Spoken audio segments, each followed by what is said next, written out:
கடந்த சில மாதங்களாக இஸ்ரேல் ஈரான் போர் நடந்துக்கிட்டு இருக்கு. அதில் இரண்டு நாடுகளுமே இன்னும் தீவிர முழு ஆயுதங்களை கொண்டு இன்னும் தாக்க ஆரம்பிக்கல. ஒருவேளை அப்படி முழு ஆயுதங்களை கொண்டு தாக்க ஆரம்பிச்சிட்டாங்கன்னா இந்த இரு நாட்டில் எந்த நாடு ரொம்ப வலிமையாக இருக்குது மிலிட்ரியில் அப்படின்றத இந்த வீடியோவில் நம்ம ஃபுல் டீட்டெயிலாக அதை பார்த்துருவோம். மறக்காமல் நம்ம சேனலுக்கு சப்ஸ்கிரைப் பண்ணிக்கோங்க.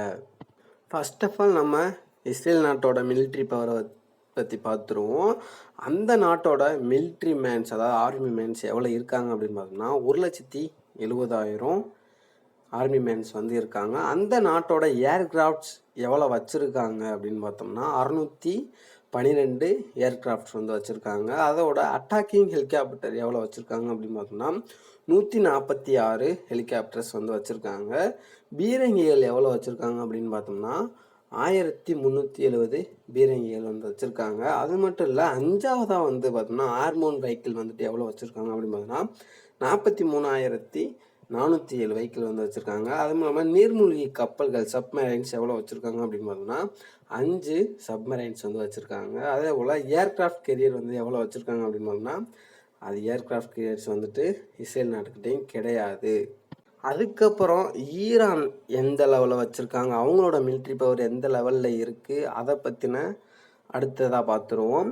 அதாவது அவங்களோட ஆர்மி மேன் பவர் எவ்வளோ வச்சுருக்காங்க ஈரான் அப்படின்னு பார்த்தோம்னா 6,10,000 மிலிட்ரி மேன்ஸ் வச்சுருக்காங்க. இவங்களோட ஏர்கிராஃப்ட்ஸ் எவ்வளோ வச்சுருக்காங்க அப்படின்னு பார்த்தோம்னா 551 ஏர்கிராஃப்ட்ஸ் வச்சுருக்காங்க.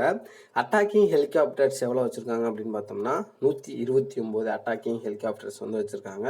பீரங்கிகள் எவ்வளோ வச்சுருக்காங்க அப்படின்னு பார்த்தோம்னா 1996 பீரங்கிகள் வச்சுருக்காங்க. ஆர்மோன் வெஹிக்கிள்ஸ் எவ்வளோ வச்சுருக்காங்க அப்படின்னு பார்த்தோம்னா 65,765 ஹார்மோன் வெஹிக்கிள்ஸ் வச்சுருக்காங்க. சப்மரைன்ஸ் எவ்வளோ வச்சுருக்காங்க அப்படின்னு பார்த்தோம்னா 19 சப்மரைன்ஸ் வச்சுருக்காங்க. ஏர்கிராஃப்ட் கேரியர்ஸ் எவ்வளோ வச்சுருக்காங்க அப்படின்னு பார்த்தோம்னா, அதாவது விமானம் தாங்கி கப்பல் எவ்வளோ வச்சுருக்காங்க அப்படின்னு பார்த்தோம்னா இவங்கள்ட்டையும் ஒன்று கூட இல்லை. இந்த இரு நாடுகளையே இதுதான் கம்பேரிசனாக இருக்குது. இந்த கம்பேரிசனை வச்சு பார்த்தோம்னா ஓவராலாக ஈரான்கிட்ட கொஞ்சம் வலிமையாக இருக்கிற மாதிரி தான் இருக்குது. இந்த 2 நாட்கள்லேயே போர் நடந்தால் ஈரான் கண்டிப்பாக போரை கைப்பற்றுவதற்கு அதிகமான வாய்ப்பு இருக்குது.